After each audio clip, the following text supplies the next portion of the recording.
GTA 6 ಗೇಮ್ಗಾಗಿ ಸಾವಿರಾರು ಕೋಟಿ ರೂಪಾಯಿ ಖರ್ಚು ಏಕೆ? ಒಂದು ವಿಡಿಯೋ ಗೇಮ್ ಮಾಡಲು ಎಷ್ಟು ಹಣ ಬೇಕು ಎಂದು ನೀವು ಯೋಚಿಸಿದ್ದೀರಾ? ಲಕ್ಷಗಳ, ಕೋಟಿಗಳ ಅಥವಾ ನೂರಾರು ಕೋಟಿಗಳ?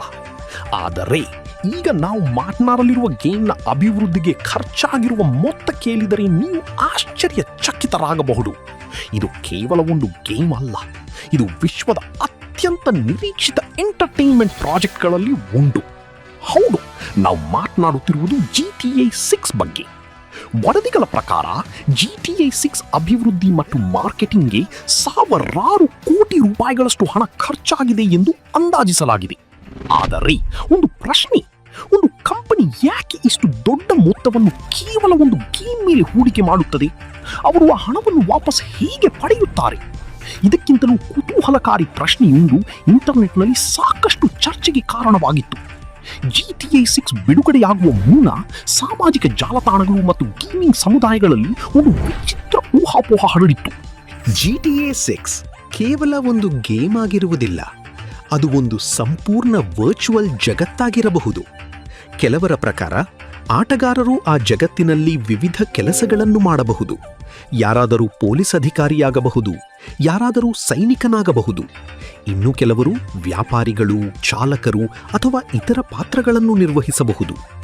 ಅತ್ಯಂತ ಆಸಕ್ತಿದಾಯಕ ಊಹೆ ಏನೆಂದರೆ, ಆಟದೊಳಗೆ ಕೆಲಸ ಮಾಡಿ ಹಣ ಸಂಪಾದಿಸುವ ವ್ಯವಸ್ಥೆ ಇರಬಹುದು ಎಂಬುದು. ಅಂದರೆ ಜನರು ಕೇವಲ ಮನರಂಜನೆಗಾಗಿ ಮಾತ್ರವಲ್ಲ, ಆದಾಯಕ್ಕಾಗಿ ಕೂಡ GTA 6 ಆಡಬಹುದು ಎಂಬ ಕಲ್ಪನೆ. ಒಂದು ಕ್ಷಣ ಕಲ್ಪಿಸಿಕೊಳ್ಳಿ, ಲಕ್ಷಾಂತರ ಆಟಗಾರರು ಒಂದೇ ಸಮಯದಲ್ಲಿ ಒಂದೇ ಡಿಜಿಟಲ್ ಜಗತ್ತಿನಲ್ಲಿ ಬದುಕುತ್ತಿದ್ದಾರೆ. ಪ್ರತಿಯೊಬ್ಬರೂ ನಿಜವಾದ ವ್ಯಕ್ತಿಗಳೇ, ಯಾರೂ ಬಾಟ್ಗಳಲ್ಲ. ಕೆಲವರು ಕಾನೂನನ್ನು ಜಾರಿಗೊಳಿಸುತ್ತಿದ್ದಾರೆ, ಕೆಲವರು ವ್ಯಾಪಾರ ನಡೆಸುತ್ತಿದ್ದಾರೆ, ಕೆಲವರು ಕಳ್ಳಸಾಗಣೆ ಅಥವಾ ಅಪರಾಧ ಚಟುವಟಿಕೆಗಳಲ್ಲಿ ತೊಡಗಿದ್ದಾರೆ, ಮತ್ತೆ ಕೆಲವರು ಅವರನ್ನು ಬೆನ್ನಟ್ಟಿ ಹಿಡಿಯಲು ಪ್ರಯತ್ನಿಸುತ್ತಿದ್ದಾರೆ. ಕೇಳಲು ಇದು ಒಂದು ಗೇಮ್ಗಿಂತ ಹೆಚ್ಚು, ಒಂದು ಪರ್ಯಾಯ ಡಿಜಿಟಲ್ ಸಮಾಜದಂತೆಯೇ ಕಾಣುತ್ತದೆ. ಒಂದು ಗೇಮ್ನಲ್ಲಿ ನಿಜವಾದ ಹಣವನ್ನು ಗಳಿಸುವ ಅವಕಾಶ ನೀಡಿದರೆ ಏನಾಗುತ್ತದೆ? ಲಕ್ಷಾಂತರ ಜನರು ಹಣಕ್ಕಾಗಿ ಆಟ ಆಡಲು ಆರಂಭಿಸಿದರೆ ಅದನ್ನು ಯಾರು ನಿಯಂತ್ರಿಸುತ್ತಾರೆ? ಮೋಸ ಮತ್ತು ಹ್ಯಾಕಿಂಗ್ಗಳನ್ನು ಹೇಗೆ ತಡೆಯುತ್ತಾರೆ? ಮತ್ತು ಅತ್ಯಂತ ಮುಖ್ಯವಾಗಿ, ರಾಕ್ಸ್ಟಾರ್ ಇಂತಹ ವ್ಯವಸ್ಥೆಯನ್ನು GTA 6ನಲ್ಲಿ ಸೇರಿಸಿದೆಯೇ? ಈ ವಿಡಿಯೋದಲ್ಲಿ ಈ ಗೇಮ್ ಹಿಂದೆ ಇರುವ ವ್ಯವಹಾರ ಮಾದರಿ ಮತ್ತು ನಿಜವಾದ ಹಣದ ವ್ಯವಸ್ಥೆಗಳು ಗೇಮಿಂಗ್ ಜಗತ್ತಿನಲ್ಲಿ ಯಾಕೆ ಅಪಾಯಕಾರಿ ಎಂದು ಪರಿಗಣಿಸಲಾಗುತ್ತದೆ ಎಂಬುದನ್ನು ತಿಳಿದುಕೊಳ್ಳೋಣ.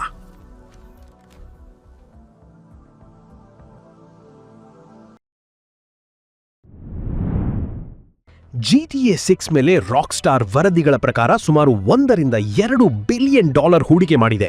ಇದು ಅನೇಕ ದೊಡ್ಡ ಸಿನಿಮಾಗಳ ಬಜೆಟ್ಗಿಂತಲೂ ಸ್ವಲ್ಪ ಹೆಚ್ಚು. ಇದರ ಅಭಿವೃದ್ಧಿ ಮುಖ್ಯವಾಗಿ ಸ್ಕಾಟ್ಲೆಂಡ್ನ ಎಡಿನ್ಬರೋದಲ್ಲಿರುವ ರಾಕ್ಸ್ಟಾರ್ ನಾರ್ತ್ ಸ್ಟುಡಿಯೋದಲ್ಲಿ ನಡೆಯುತ್ತಿದೆ. GTA 6 ಮೇಲೆ ಖರ್ಚಾದ ಸಾವಿರಾರು ಕೋಟಿ ರೂಪಾಯಿ ರಾಕ್ಸ್ಟಾರ್ಗೆ ಮರಳಿ ಬರಲಿದೆಯೇ? ಇತಿಹಾಸವನ್ನು ನೋಡಿದರೆ ಅದರ ಉತ್ತರ ಹೌದು ಎನ್ನುವ ಸಾಧ್ಯತೆಯೇ ಹೆಚ್ಚು. 2013ರಲ್ಲಿ ಬಿಡುಗಡೆಯಾದ GTA 5 ಕೇವಲ 24 ಗಂಟೆಗಳಲ್ಲಿ ಸುಮಾರು $800 ಮಿಲಿಯನ್ ಆದಾಯ ಗಳಿಸಿ ಆ ಸಮಯದಲ್ಲಿ ಎಂಟರ್ಟೈನ್ಮೆಂಟ್ ಇತಿಹಾಸದಲ್ಲೇ ಅತಿ ದೊಡ್ಡ ಬಿಡುಗಡೆ ಎಂಬ ದಾಖಲೆ ನಿರ್ಮಿಸಿತು. ಕೇವಲ 3 ದಿನಗಳಲ್ಲಿ ಆದಾಯ $1 ಬಿಲಿಯನ್ ಗಡಿ ದಾಟಿತು. ಅದರ ನಂತರದ ವರ್ಷಗಳಲ್ಲಿಯೂ GTA 5 ಮಾರಾಟ ನಿಲ್ಲಲಿಲ್ಲ. ಇಂದಿಗೂ ಕೋಟ್ಯಾಂತರ ಪ್ರತಿಗಳು ಮಾರಾಟವಾಗಿದ್ದು, ಗೇಮ್ ಮತ್ತು ಅದರ ಆನ್ಲೈನ್ ಸೇವೆಗಳ ಮೂಲಕ ಬಿಲಿಯನ್ ಗಟ್ಟಲೆ ಆದಾಯ ಬಂದಿದೆ. ಈ ಹಿನ್ನೆಲೆಯಲ್ಲಿ GTA 6 ಮೇಲೆ ಇಷ್ಟು ದೊಡ್ಡ ಮೊತ್ತವನ್ನು ಹೂಡಿಕೆ ಮಾಡಲು ರಾಕ್ಸ್ಟಾರ್ ಧೈರ್ಯ ಮಾಡಿದೆ. ಏಕೆಂದರೆ ಅವರಿಗೆ ಇದು ಕೇವಲ ಒಂದು ಗೇಮ್ ಅಲ್ಲ, ಇದು ಮುಂದಿನ 10 ವರ್ಷಗಳ ವ್ಯವಹಾರ. ಈಗಾಗಲೇ GTA 6 ಬಿಡುಗಡೆಯ ಮುನ್ನವೇ ಜಗತ್ತಿನಾದ್ಯಂತ ಲಕ್ಷಾಂತರ ಜನರು ಪ್ರೀ ಆರ್ಡರ್ ಮಾಡಲು ಕಾಯುತ್ತಿದ್ದಾರೆ. ಅನೇಕ ಉದ್ಯಮ ವಿಶ್ಲೇಷಕರು ಬಿಡುಗಡೆಯ ಮೊದಲ ದಿನವೇ ಹೊಸ ಮಾರಾಟದ ದಾಖಲೆಗಳು ನಿರ್ಮಾಣವಾಗಬಹುದು ಎಂದು ಅಂದಾಜಿಸುತ್ತಿದ್ದಾರೆ. ಕೆಲವರು ಮೊದಲ 24 ಗಂಟೆಗಳಲ್ಲೇ GTA 5 ದಾಖಲೆಯನ್ನು ಮುರಿಯುವ ಸಾಧ್ಯತೆಯೂ ಇದೆ ಎಂದು ಅಭಿಪ್ರಾಯಪಡುತ್ತಿದ್ದಾರೆ.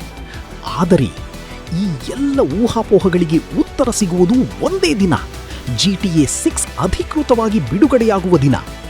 ಆ ದಿನ ಇದು ಕೇವಲ ಮತ್ತೊಂದು ಗೇಮ್ ಬಿಡುಗಡೆಯಾಗುವುದಲ್ಲ, ಗೇಮಿಂಗ್ ಇತಿಹಾಸದಲ್ಲಿ ಹೊಸ ಅಧ್ಯಾಯ ಆರಂಭವಾಗುತ್ತದೆಯೇ ಅಥವಾ ಜಗತ್ತಿನ ಅತಿ ದೊಡ್ಡ ನಿರೀಕ್ಷೆಯನ್ನು ಹೊತ್ತಿರುವ ಈ ಗೇಮ್ ಎಲ್ಲರ ನಿರೀಕ್ಷೆಯನ್ನು ಮೀರುತ್ತದೆಯೇ ಎಂಬುದನ್ನು ಇಡೀ ಜಗತ್ತೇ ಕಾದು ನೋಡುತ್ತಿದೆ. ನಿಮ್ಮ ಅಭಿಪ್ರಾಯವೇನು? GTA 6, GTA 5 ನಿರ್ಮಿಸಿದ್ದ ಎಲ್ಲ ದಾಖಲೆಗಳನ್ನು ಮುರಿಯುತ್ತದೆಯೇ ಅಥವಾ ಜನರ ನಿರೀಕ್ಷೆಗಳು ಈ ಬಾರಿ ಅತಿಯಾಗಿ ಹೆಚ್ಚಾಗಿವೆಯೇ? ನಿಮ್ಮ ಉತ್ತರವನ್ನು ಕಾಮೆಂಟ್ನಲ್ಲಿ ತಿಳಿಸಿ.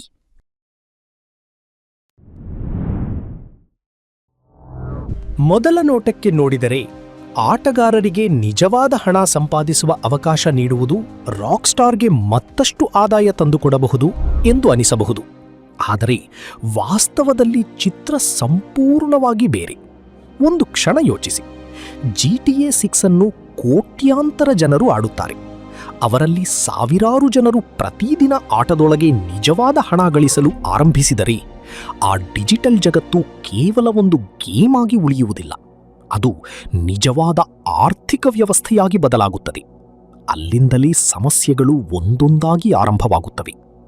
ಮೊದಲ ಸವಾಲು ಕಾನೂನು.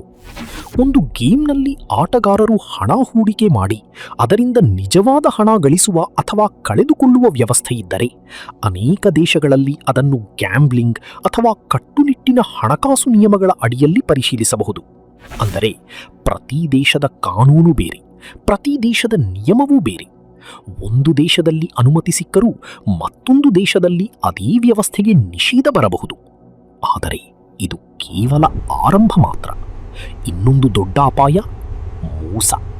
ಕಲ್ಪನೆ ಮಾಡಿ, ಒಬ್ಬ ಆಟಗಾರ ಆಟದ ದೋಷವನ್ನು ಬಳಸಿಕೊಂಡು ನಕಲಿ ಹಣವನ್ನು ಸೃಷ್ಟಿಸಿದರೆ ಅಥವಾ ಹ್ಯಾಕರ್ಗಳು ಸಾವಿರಾರು ಖಾತೆಗಳನ್ನು ಕಬಳಿಸಿ ಹಣವನ್ನು ಕದ್ದರೆ ಅಥವಾ ಬಾಟ್ಗಳನ್ನು ಬಳಸಿಕೊಂಡು ದಿನದ 24 ಗಂಟೆಯೂ ಕೆಲಸ ಮಾಡಿಸಿ ಲಕ್ಷಾಂತರ ರೂಪಾಯಿ ಗಳಿಸಲು ಆರಂಭಿಸಿದರೆ, ಅಂತಹ ಪರಿಸ್ಥಿತಿಯಲ್ಲಿ ಪ್ರಾಮಾಣಿಕವಾಗಿ ಆಟ ಆಡುವವರಿಗೆ ಯಾವುದೇ ಅವಕಾಶವೇ ಉಳಿಯುವುದಿಲ್ಲ. ಇದನ್ನು ತಡೆಯಲು ರಾಕ್ ಸ್ಟಾರ್ಗೆ ಸಾವಿರಾರು ಉದ್ಯೋಗಿಗಳು, ಅತ್ಯಾಧುನಿಕ ಭದ್ರತಾ ವ್ಯವಸ್ಥೆಗಳು ಮತ್ತು ನಿರಂತರ ಮೇಲ್ವಿಚಾರಣೆಯ ಅಗತ್ಯವಿರುತ್ತದೆ.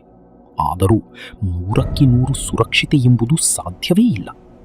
ಮತ್ತೊಂದು ದೊಡ್ಡ ಪ್ರಶ್ನೆ, ಒಂದು ಗೇಮ್ ಕಂಪನಿ ನಿಜವಾದ ಹಣವನ್ನು ಆಟಗಾರರಿಗೆ ನೀಡಲು ಆರಂಭಿಸಿದರೆ ಆ ಹಣ ಎಲ್ಲಿಂದ ಬರುತ್ತದೆ? ಯಾರು ಅದರ ಹೊಣೆ ಹೊರುತ್ತಾರೆ? ಕಂಪನಿಯೇ ಕೊಡುತ್ತದೆಯೇ ಅಥವಾ ಮತ್ತೊಬ್ಬ ಆಟಗಾರನ ಹಣವೇ ಇನ್ನೊಬ್ಬರಿಗೆ ಬಹುಮಾನವಾಗುತ್ತದೆಯೇ? ಇದೇ ಪ್ರಶ್ನೆಗಳು ಆ ವ್ಯವಸ್ಥೆಯನ್ನು ಇನ್ನಷ್ಟು ಸಂಕೀರ್ಣವಾಗಿಸುತ್ತವೆ. ಹೀಗಾಗಿ ರಾಕ್ ಸ್ಟಾರ್ ಬೇರೆ ದಾರಿಯನ್ನು ಆಯ್ಕೆ ಮಾಡಿಕೊಂಡಿತು. ಆಟಗಾರರು ನಿಜವಾದ ಹಣ ಗಳಿಸುವ ವ್ಯವಸ್ಥೆಯನ್ನು ನಿರ್ಮಿಸುವ ಬದಲು ಅವರು ಆಟವನ್ನು ಖರೀದಿಸುವಂತೆ, ಹೊಸ ಕಂಟೆಂಟ್ಗಳನ್ನು ಅನುಭವಿಸುವಂತೆ ಮತ್ತು ಆನ್ಲೈನ್ ಸೇವೆಗಳನ್ನು ಬಳಸುವಂತೆ ತಮ್ಮ ವ್ಯವಹಾರ ಮಾದರಿಯನ್ನು ರೂಪಿಸಿದರು. ಇದೇ ಕಾರಣದಿಂದ GTA ಸರಣಿಯು ಹಲವು ವರ್ಷಗಳಿಂದ ಬಿಲಿಯನ್ ಗಟ್ಟಲೆ ಡಾಲರ್ ಆದಾಯ ಗಳಿಸುತ್ತಿದ್ದರೂ ಆಟಗಾರರು ಆಟದೊಳಗೆ ಸಂಪಾದಿಸಿದ ಹಣವನ್ನು ನೇರವಾಗಿ ತಮ್ಮ ಬ್ಯಾಂಕ್ ಖಾತೆಗೆ ವರ್ಗಾಯಿಸಿಕೊಳ್ಳುವ ಅವಕಾಶವನ್ನು ನೀಡಿಲ್ಲ.